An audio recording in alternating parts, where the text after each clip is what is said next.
ಪೂರ್ಣಚಂದ್ರ ತೇಜಸ್ವಿಯವರ ಪಾಕಕ್ರಾಂತಿ ಮತ್ತು ಇತರ ಕಥೆಗಳು ಕೊನೆಯ ಸಂಚಿಕೆಗೆ ನಿಮಗೆ ಸ್ವಾಗತ.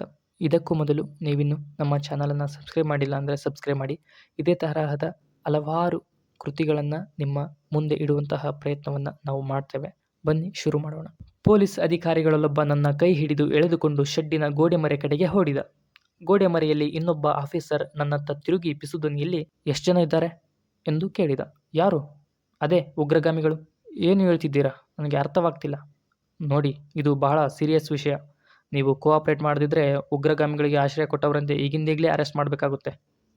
"ಯಾರೂ ಇಲ್ದಿದ್ರೆ ಎಷ್ಟು ಜನ ಅಂತ ಹೇಳಿ?" "What do you mean? ಮತ್ತೆ ಜೀಪಿನ ಕಡೆಗೆ ಫೈರ್ ಮಾಡಿದವ್ರು ಯಾರ್ರೀ?" ಪೊಲೀಸ್ ಅಧಿಕಾರಿಗಳಿಗೆ ಇಷ್ಟೊಂದು ಪ್ರಾಣ ಭಯ ಇರುತ್ತೆ ಎನ್ನುವುದು ಗೊತ್ತಿರಲಿಲ್ಲ. "ಅದು ಫೈರಿಂಗ್ ಥರ ಕಾಣಲಿಲ್ಲ. ಹೆಂಚಿನ ಚೂರುಗಳು ಇರಬಹುದು.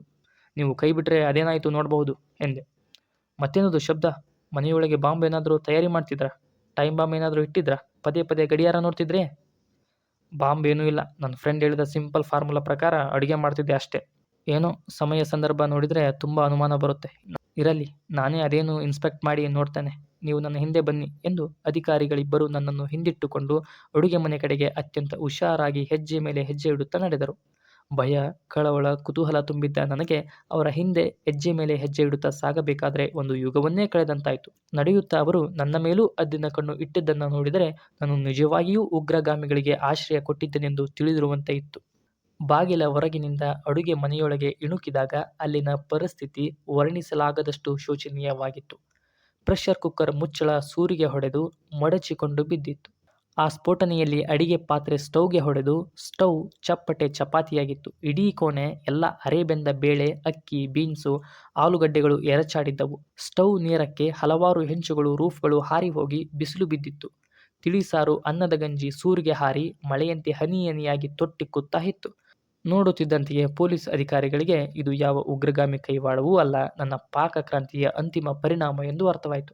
"ಮೈ ಗಾಡ್, ಇದು ಸಿಂಪಲ್ ಕುಕಿಂಗ್ ಆಕ್ಸಿಡೆಂಟ್. ತಡೀರಿ, ಮೊದಲು ಸ್ಟವ್ ಸ್ವಿಚ್ ಆಫ್ ಮಾಡುತ್ತೇನೆ" ಎಂದು ಒಬ್ಬ ಪೊಲೀಸ್ ಅಧಿಕಾರಿ ಮೇಲೆ ನೋಡುತ್ತಾ ಅಡುಗೆ ಮನೆಯೊಳಗೆ ಒಂದು ಹೆಜ್ಜೆ ಇಟ್ಟ. ದುರ್ದೈವ!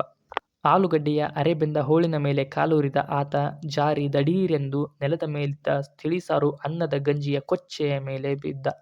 ಎಲ್ಲ ಮೋಹನನ ಚೀಟಿ ನೋಡಿಕೊಂಡೇ ಮಾಡಿದ್ದೆ. ಅದೇಕೆ ಆ ಸ್ಫೋಟನೆಯಾಯಿತೋ ಇವತ್ತಿಗೂ ಗೊತ್ತಿಲ್ಲ. ಅವನ ಅಮೋಘ ಸಂಶೋಧನೆ ಕಾರ್ಯರೂಪಕ್ಕಿಳಿಸಿ ಅನಂತರ ಪೇಪರುಗಳಿಗೆ ಬರೆದು ಅದರ ಕ್ರೆಡಿಟ್ ಅಷ್ಟನ್ನೂ ನಾನೇ ತೆಗೆದುಕೊಳ್ಳಬೇಕೆಂದು ಯೋಚಿಸಿದ್ದೆ. ಆದರೆ ಎಲ್ಲ ತಲೆ ಕೆಳಗಾಗಿ. ಬಿದ್ದ ಪೊಲೀಸ್ ಅಧಿಕಾರಿಯನ್ನು ಎತ್ತಿ ನಿಲ್ಲಿಸಿದಾಗ ಆತನ ಉಡುಪಿನ ಒದ್ದೆ ಭಾಗದಿಂದ ಕೆಂಪು ದ್ರವ ಬಿದ್ದುದನ್ನು ನೋಡಿ ಇನ್ನೊಬ್ಬಾತ ಬ್ಲೀಡಿಂಗ್ ಎಂದು ಕೂಗಿದ. ನಾನು ಇರುವೆ ಹೊಡಿಸಲು ಅಡುಗೆ ಮನೆ ನೆಲಕ್ಕೆ ಡೀಸೆಲ್ ಸುರಿದು ನೆಲದ ರೆಡ್ ಆಕ್ಸೈಡ್ ಪಾಲಿಶ್ ಕರಗಿ ಸಾರಿನ ಜೊತೆ ಬೆರೆತು ಕೆಂಪಗೆ ಹಿಡಿಯುತ್ತಿತ್ತಷ್ಟೆ. ನಾನು ಬ್ಲೀಡಿಂಗ್ ಅಲ್ಲ, ಫ್ಲೋರ್ ಪಾಲಿಶ್ ಅದು ಎಂದು ಹೇಳಿದಾಗ ಆತ ಮತ್ತೊಮ್ಮೆ "ಆರ್ ಯು ಶೋರ್?" ಎಂದು ಕೇಳಿದ. ಇಲ್ಲಿಗೆ ತೇಜಸ್ವಿಯವರ ಪಾಕಕ್ರಾಂತಿ ಮುಕ್ತಾಯ. ಇಲ್ಲಿಯವರೆಗೂ ಈ 5 ಸರಣಿಗಳನ್ನು ಕೇಳಿದ ನಿಮಗೆ ಹೃತ್ಪೂರ್ವಕ ಧನ್ಯವಾದ.